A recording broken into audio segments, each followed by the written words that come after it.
Bismillahirrahmanirrahim. Assalamualaikum warahmatullahi wabarakatuh. Jadi di video kali ini kita akan coba membahas mengenai fungsi transenden terkhusus fungsi logaritma. Jadi secara umum bentuk dari fungsi logaritma dapat ditulis sebagai Y sama dengan A log X, di mana A ini merupakan basis, kemudian A lebih besar dari 0, dan A anggota bilangan real. Nah, beberapa buku atau beberapa sumber kadang menuliskan bentuk seperti ini menjadi bentuk log AX. Oke. Nah, bentuk ini sebenarnya sama juga jika kita artikan ke dalam bentuk yang seperti biasa kita pelajari.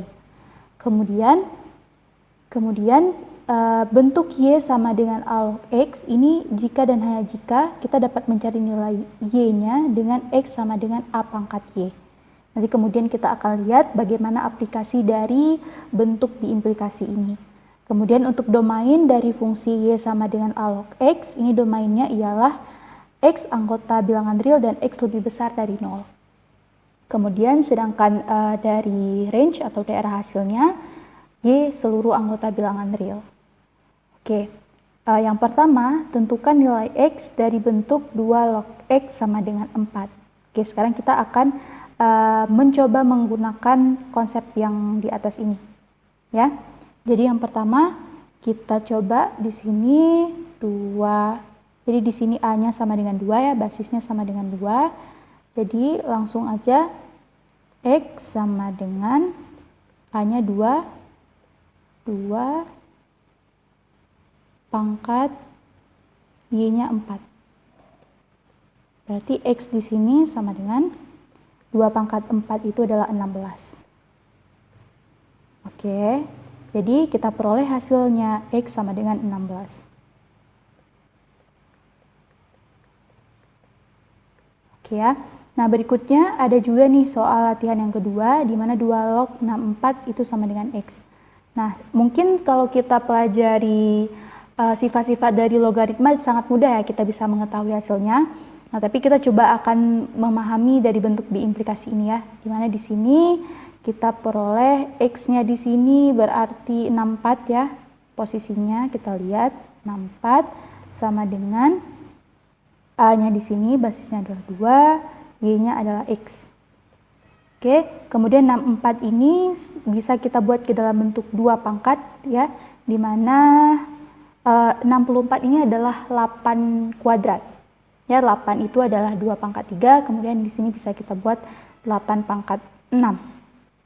Sama dengan 2 pangkat X, sehingga kita peroleh hasilnya ini sama seperti bentuk fungsi eksponensial tadi ya. Maka kita peroleh di sini X sama dengan 6.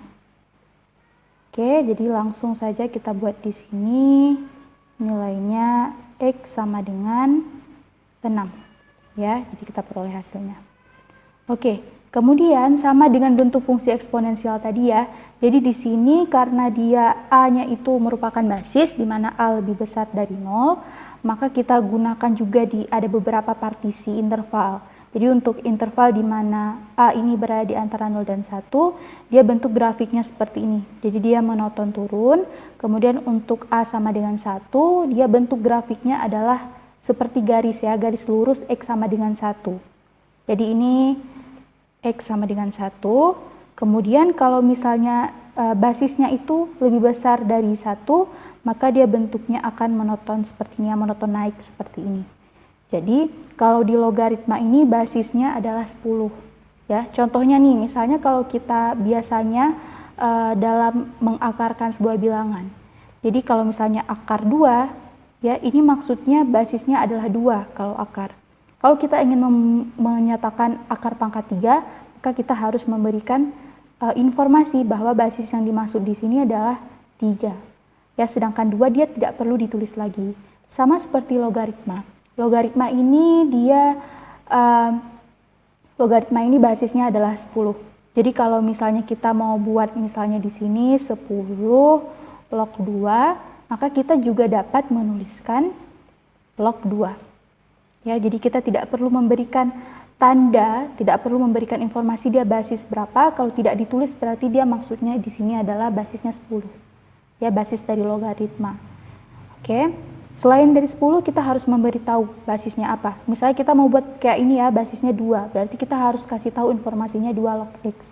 Karena kalau tidak kita berikan informasi basisnya apa, maka di sini akan dibaca basisnya adalah 10. Oke, sekarang kita akan mencoba melihat bagaimana grafik dari interval-interval dari basisnya ini tadi. Bagaimana grafiknya.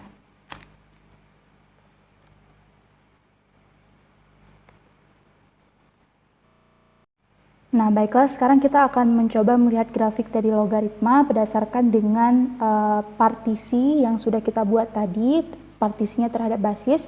Kita akan coba melihat di sini apabila basisnya adalah 10 ya, di mana 10 itu tadi A lebih besar dari 1, maka harusnya monoton naik. Kita kasih di sini X ya, untuk sembarang X, maka dia, nah bentuknya akan seperti ini, akan monoton naik. Kemudian kalau kita ingin mencoba mengambil di sini 1 ya, maka tadi harusnya apa? Harusnya berupa garis X sama dengan 1 ya. Kita coba enter. Ya, benar ya. Jadi bentuknya X sama dengan 1 garis. Kemudian kalau misalnya kita mau buat di sini setengah ya, atau kategorinya A berada di antara 0 dan 1, maka dia akan monoton turun seperti ini. Ya. Jadi kurang lebih seperti itu mengenai pengaruh, bagaimana pengaruh dari basis terhadap grafik. Kalau kita lihat ya, kalau basisnya itu berada di antara 0 dan 1, maka dia akan monoton turun. Kalau dia sama dengan 1, berarti akan berupa garis X sama dengan 1. Kemudian kalau misalnya dia lebih besar dari 1 basisnya, maka dia akan bentuknya monoton naik. Oke.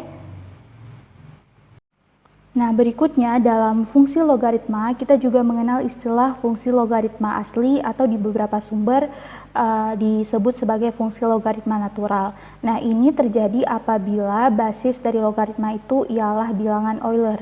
Di mana di sini sebelumnya kita sudah mendefinisikan A itu sebagai basis dari logaritma.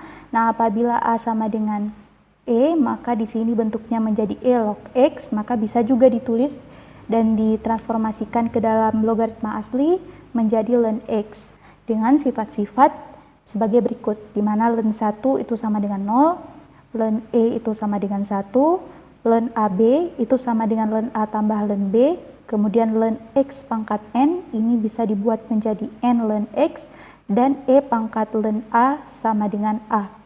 Nah, sekarang dari sifat-sifat yang sudah kita peroleh ini, kita akan mencoba mencari nilai X dari beberapa persamaan. Di sini persamaan yang pertama adalah ln X pangkat 3 tambah ln 1 per X sama dengan 1. Jadi kalau kita lihat bentuknya, ya ini sama seperti bentuk sifat ln A tambah ln B. Kemudian kita bisa mentransformasikan bentuk ini menjadi ln X pangkat 3 dikali dengan 1 per X. Nah, kemudian 1 ini ya, agar kita mudah mencari nilai X-nya, maka kita harus buat dia dalam bentuk kelen juga. Jadi kalau 1 ini kita peroleh dari sifat 1 merupakan ln E. Jadi kita bisa buat di sini ln E. Ya, karena nilai dari ln E itu sama dengan 1. Kemudian kita lakukan operasi di sini, maka kita peroleh ln X kuadrat itu sama dengan ln E. Oke, jadi setelah kita peroleh bentuk seperti ini, maka ya karena ini bentuknya sama-sama dalam ln, maka kita peroleh X kuadrat sama dengan E. Nah, di sini kita bisa buat ke dalam bentuk X kuadrat kurang E sama dengan 0. Kemudian kita bisa membuat ke dalam bentuk selisih 2 kuadrat. Di sini X kuadrat kurang akar E dikuadratkan, ya, sama dengan 0. Nah, di sini kita bisa transformasikan menjadi X kurang akar E, di sini dikali dengan X tambah akar E. Jadi setelah bentuknya seperti ini, sama dengan 0, kita peroleh hasilnya ada 2 nilai X. Yang pertama, X sama dengan akar E, atau X sama dengan min akar E. Oke, jadi kita punya dua hasil ya, punya nilai X-nya 2. Jadi kita kembali mereview atau mengingat bahwa domain dari logaritma itu adalah X lebih besar dari 0. Begitu pula dengan logaritma asli, domainnya juga X lebih besar dari 0. Maka nilai X yang harus kita ambil dari hasil ini adalah X sama dengan akar E. Karena akar E ini nilainya tetap positif ya, karena E seperti tadi kita tahu nilainya dia positif. Kemudian ini akar E-nya akan positif, namun setelah dikalikan dengan minus maka hasilnya akan menjadi min. Dan kita ketahui bahwa negatif itu bukan merupakan domain dari fungsi logaritma. Jadi di sini hasil X yang kita ambil adalah X sama dengan akar E. Nah, oleh sebab itu kita simpulkan saja hasil jawabannya di sini, bahwa nilai X yang kita dapat itu adalah X akar E. Oke, nah berikutnya soal yang kedua. Kita punya ln X sama dengan 1. Mungkin setelah kita melihat bentuk sifat, kita langsung bisa mendefinisikan atau menjawab bahwa X di sini adalah E. Oke, namun sekarang kita akan coba mencari dengan cara seolah-olah kita belum mengetahui sifat ini ya. Jadi kita buat di sini ln X sama dengan, kita tahu bahwa 1 ini merupakan hasil dari ln E. Oke, jadi di sini karena bentuknya sudah bisa kita ambil kesimpulannya, X sama dengan E. Jadi ini merupakan hasilnya. Nah, kemudian soal yang terakhir, 2 ln X sama dengan 1. Ini bisa kita transformasikan seperti sifat ln X pangkat N ya, N ln X. Jadi di sini menjadi X kuadrat sama dengan 1. Kita ketahui bahwa 1 itu merupakan ln E. Ya, di sini ln E. Sehingga gimana nih caranya? Sehingga kita peroleh di sini X kuadrat sama dengan E. Kemudian di sini kita bisa peroleh X kuadrat kurang E sama dengan 0. Kita buat dalam bentuk selisih 2 kuadrat. Kita peroleh X kuadrat kurang akar E dikuadratkan sama dengan 0. Nah, jadi nanti kita akan membuat bentuk selisih 2 kuadrat. Dan ini hasilnya sama seperti hasil soal nomor 1. Jadi hasilnya sama ya.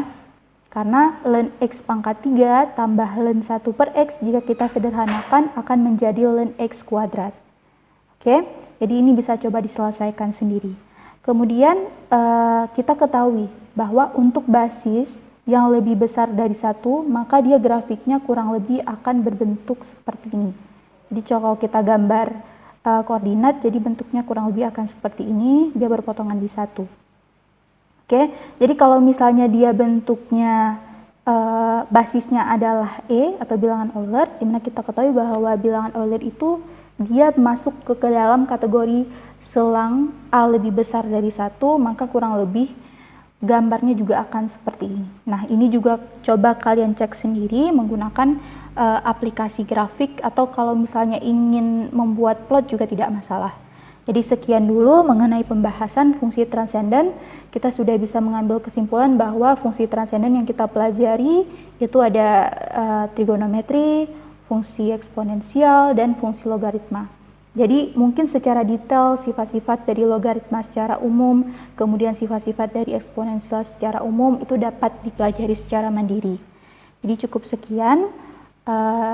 Wabillahi taufiq wal hidayah. Wassalamualaikum warahmatullahi wabarakatuh.